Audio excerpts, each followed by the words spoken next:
But you can take a car from 1925, which came with a written guarantee in 1925 to do 100 miles an hour, and it will do 100 miles an hour today. When you think of a vintage Bentley, think of a Spitfire. Unbeatable, so good in fact that Rolls-Royce had to buy them and shut them down. Bentley was the best car in the world. The story would start with my father, who was a toolmaker, who rebuilt a 3-litre Bentley on the kitchen table. So growing up I would help Dad in the garage. He said, why don't you do your engineering but do it on these cars? I started in a lock-up garage in North London with a bag of spanners and a bit of enthusiasm. I thought I'd give it 6 months, so we're coming up to our 30th anniversary. We have a team of nearly 30 of us. We're manufacturing parts, we're sales, lifestyle, of course the workshop, where it all happens.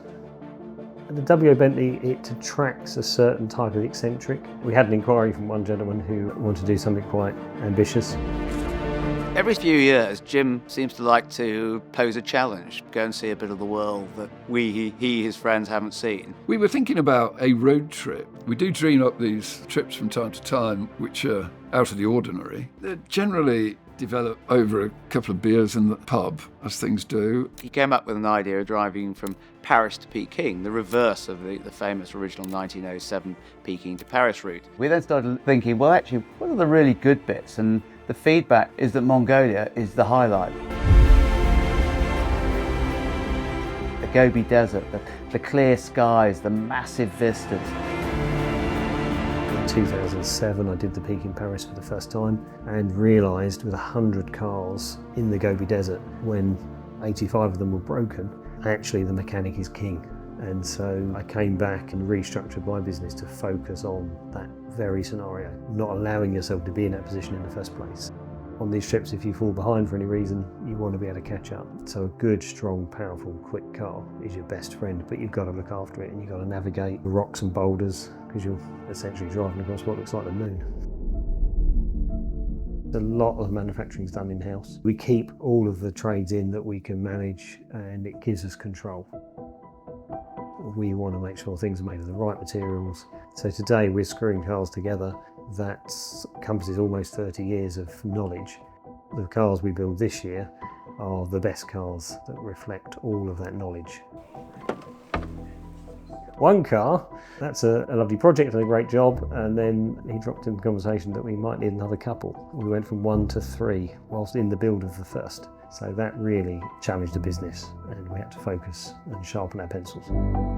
Every day's unique. You're always dealing with different challenges. I was personally working on 2 at one time. You're working through all the problems you have on one and then doubling it. The team here, we all worked very well together.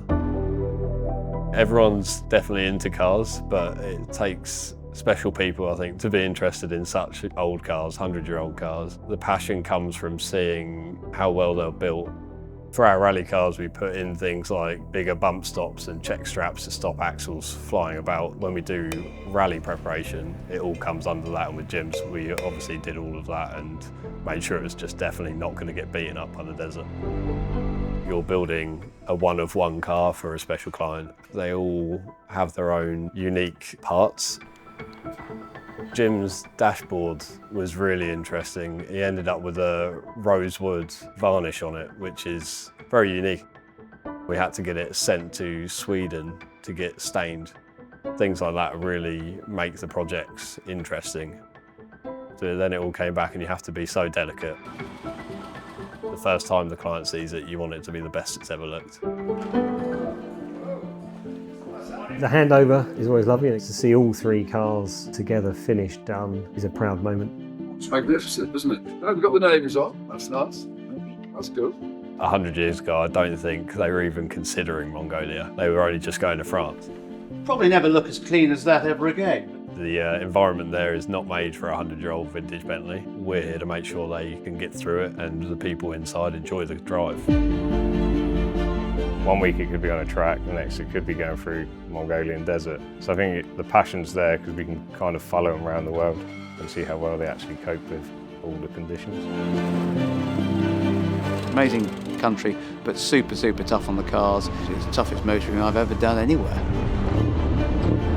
You just see the damage that the desert could cause and the things that go wrong, and it gives you a real experience of what it's like to go through the terrain. It's completely unique, and it will really punish the cars.